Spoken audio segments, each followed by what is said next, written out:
Homage to the Buddha, homage to the Dharma, homage to the Sangha. Welcome everyone in this short talk of introduction to the introduction series where we will talk about the history of our order. As I said before, our order was founded in 1997, the 8th of November, when the first ordination of priests took place under the authorization and lineage of Great Master Hue Miao Jidin, which we call Jidin Chakya, or Shi Zidin. His actual name should be Shi Hue Miao, or Hue Miao Chakya, which marks the fact that he is a master in the lineage. Master Hue Miao Jidin, or Jidin Chakya as we call him, has been the founder of a temple in Hawaii since many decades, and he was sent to Hawaii, to the West, to spread the teaching to the West and help the local community of Chinese in Hawaii. So it is through his karma, his cause and effect, that we are here today. But actually, cause and effect isn't linear, there isn't a single cause to our story. And in many ways we could say that our order is the continuation through cause and effect of the karmic link another person had with Jidin and Shuyun and different masters who were trained by Shuyun. That person is Mingzen Shakya, the other founder of our order, its co-founder. Her real name was Emma Barrows, and she was an American woman. She had a very complex and full Dharma life and spiritual life. She had been a Vedanta Advaita teacher before even becoming a Zen practitioner. She was a Zen mystic, somewhat eccentric, one might say, because she used every source possible to teach Chinese Zen, and transmit it to his Western audience, be it from Western philosophy, Eastern philosophy, alchemy, whatever, even The Simpsons or very known movies or anything was good for her to express the truth of Chan to people. She went to China in the 80s and was the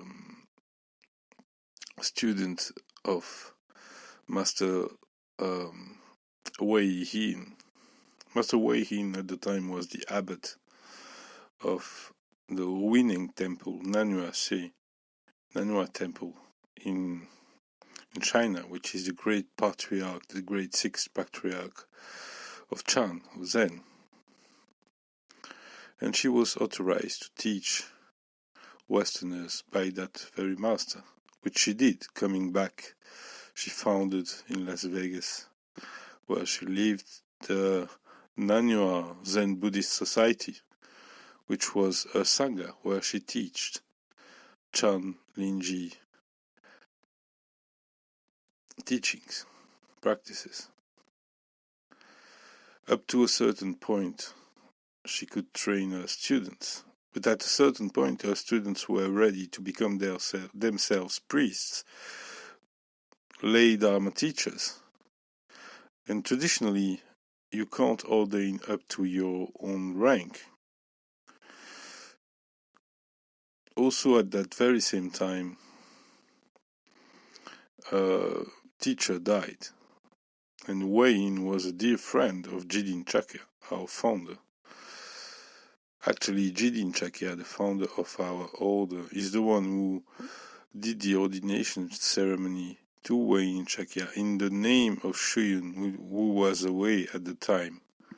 And this type of ordination received through someone else is not something that is really liked and traditional, but it is used a lot, and it was even used through Jidin Chakya by Master Shein.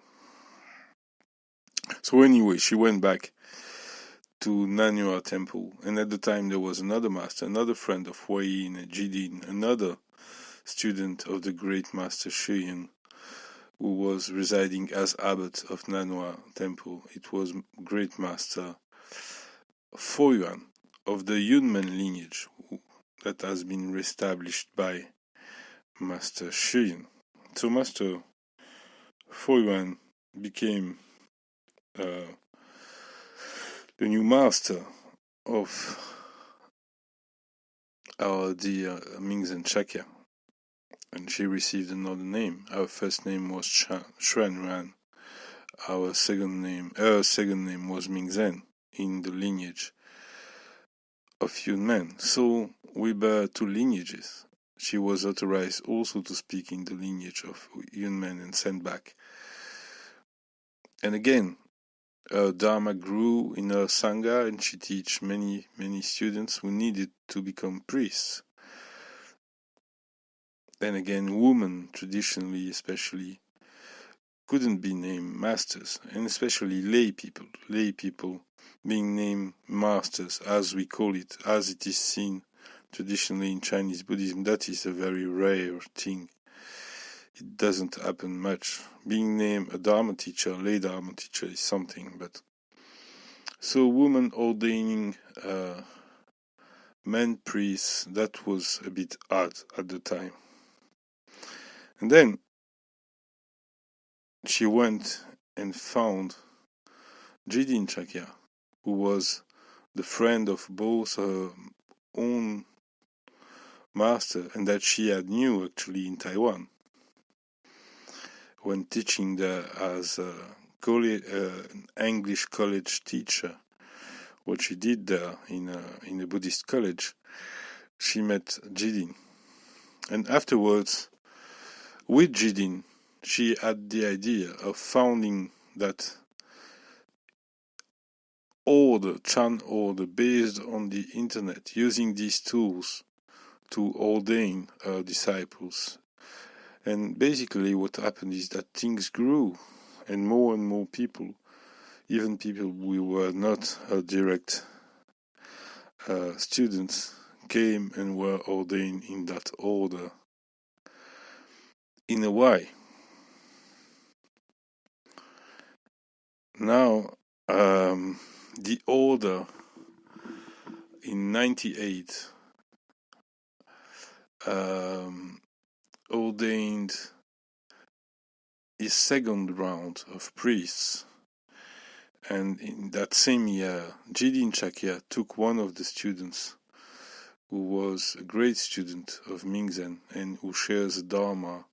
We can even see it now in his articles, which is very close to the Dharma Mingzhen used to teach. And he was chosen to be to act as the abbot of the order.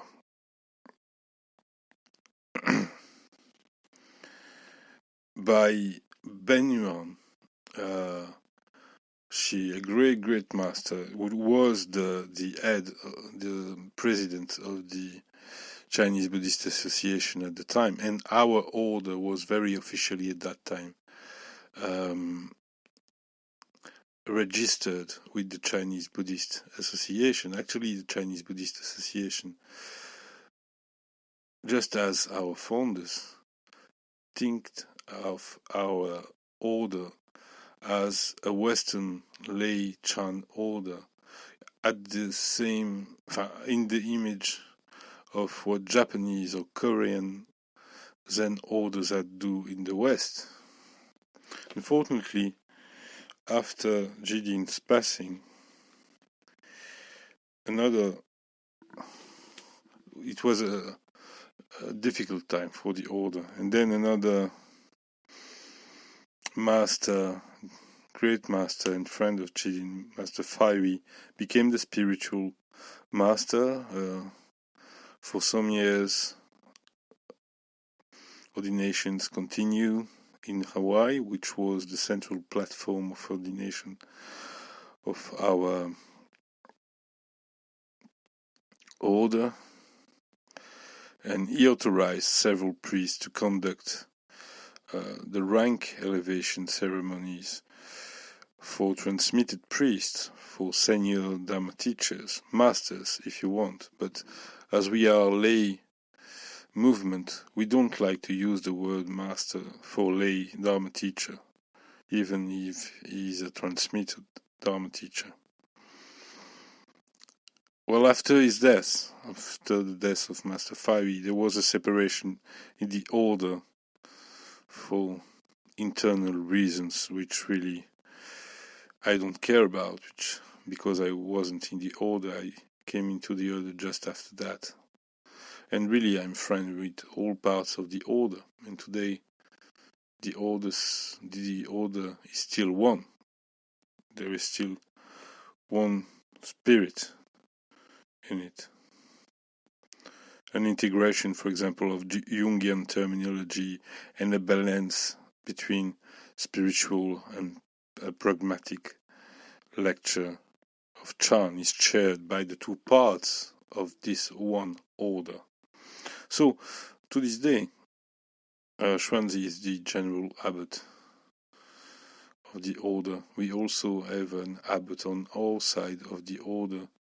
Now we decided to make it two co-priyas, and traditionally a priya is the rank just below an abbot. And that is just to mark the fact that in spirit the order is really still one.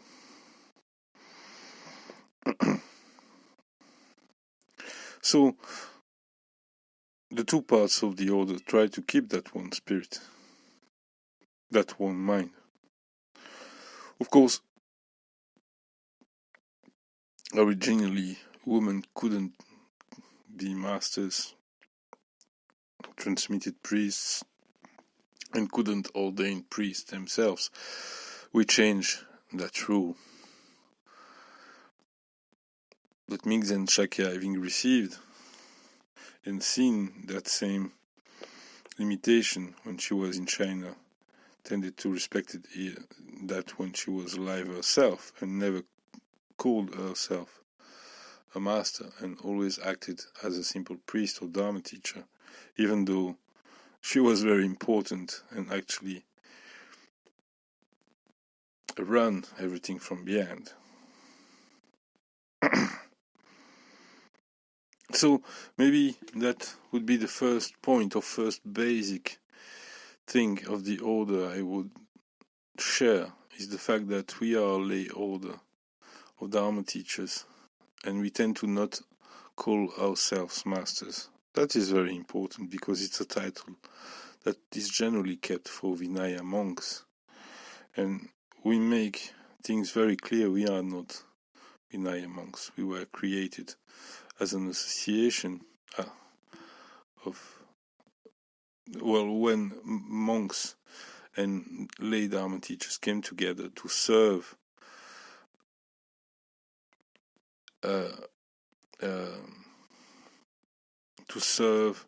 the mean of sharing the Dharma to the West for Westerners, for laymen in this world. So that is it basically for that introduction. I hope you'll enjoy the different modules of the different talks that form this series, the Introduction to Practice, and that you'll follow on with the series about the actual practice. The first one being the practice of recitation that we see through the 48 methods of Nianfo, and that are in our booklet that you can find in our website, called The Art of Keeping the Light. So have a wonderful day, everyone. Amitofo.